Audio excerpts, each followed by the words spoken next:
Chapter 20.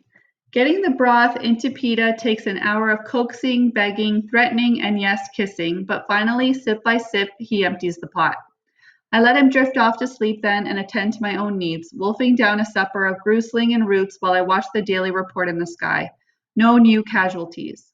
Still, Pita and I have given the audience a fairly interesting day. Hopefully, the game makers will allow us a peaceful night. I automatically look around for a good tree to nest in before I realize that's over, at least for a while. I can't very well leave Pita unguarded on the ground. I left the scene of his last hiding place on the bank of the stream untouched. How could I conceal it? And we're a scant 50 yards downstream. I put on my glasses, placed my weapons in readiness, and settled down to keep watch. The temperature drops rapidly, and soon I'm chilled to the bone. Eventually, I give in and slide into the sleeping bag with Pita. It's toasty warm, and I snuggle down gratefully until I realize it's more than warm. It's overly hot because the bag is reflecting back his fever. I check his forehead and find it burning and dry. I don't know what to do. Leave him in the bag and hope the excessive heat breaks the fever? Take him out and hope the night air cools him off? I end up just dampening a strip of bandage and placing it on his forehead. It seems weak, but I'm afraid to do anything too drastic. I spend the night half sitting, half lying next to Pita, refreshing the bandage and trying not to dwell on the fact that by teaming up with him, I've made myself far more vulnerable than when I was alone. Tethered to the ground, on guard, with a very sick person to take care of. But I knew he was injured, and I still came after him. I'm just going to have to trust that whatever instinct sent me to find him was a good one. When the sky turns rosy, I notice the sheen of sweat on Pita's lip and discover the fever has broken. He's not back to normal, but it's come down a few degrees. Last night, when I was gathering vines, I came upon a bush of ruse berries. I strip off the fruit and mash it up in the broth pot with cold water. Pita's struggling to get up when I reach the cave. I woke up and you were gone, he says. I was worried about you. I have to laugh as I ease him back down. You were worried about me? Have you taken a look at yourself lately? I thought Cato and Clove might have found you. They like to hunt at night, he says, still serious. Clove? Which one is that? I ask. The girl from District 2. She's still alive, right? He says. Yes, there's just them and us and Thrush and Floxface, I say. That's what I nicknamed the girl from 5. How do you feel? Better than yesterday. This is an enormous improvement over the mud, he says. Clean clothes and medicine and a sleeping bag. And you.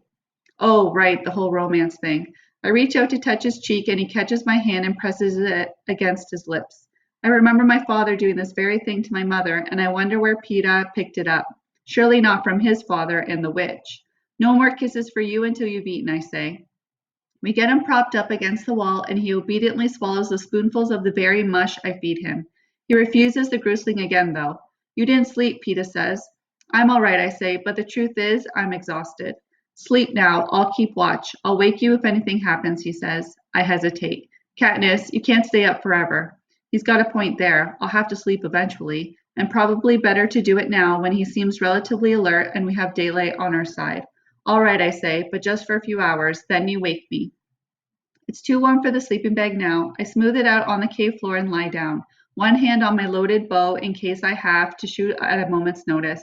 Pita sits beside me, leaning against the wall, his bad legs stretched out before him, his eyes trained on the world outside. Go to sleep, he says softly.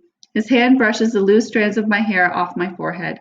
Unlike the staged kisses and caresses so far, this gesture seems natural and comforting. I don't want him to stop, and he doesn't. He's still stroking my hair when I fall asleep. Too long. I sleep too long. I know from the moment I open my eyes that we're into the afternoon. Pita's right beside me, his position unchanged. I sit up, feeling somehow defensive, but better rested than I've been in days. Pita, you were supposed to wake me after a couple of hours, I say. For what? Nothing's going on here, he says. Besides, I like watching you sleep. You don't scowl. Improves your looks a lot. This, of course, brings on a scowl that makes him grin. That's when I notice how dry his lips are. I test his cheek, hot as a coal stove. He claims he's been drinking, but the containers still feel full to me. I give him more fever pills and stand over him while he drinks the first one, then a second quart of water. Then I tend to his minor wounds, the burns, the stings, which are showing improvement. I steel myself and unwrap the leg.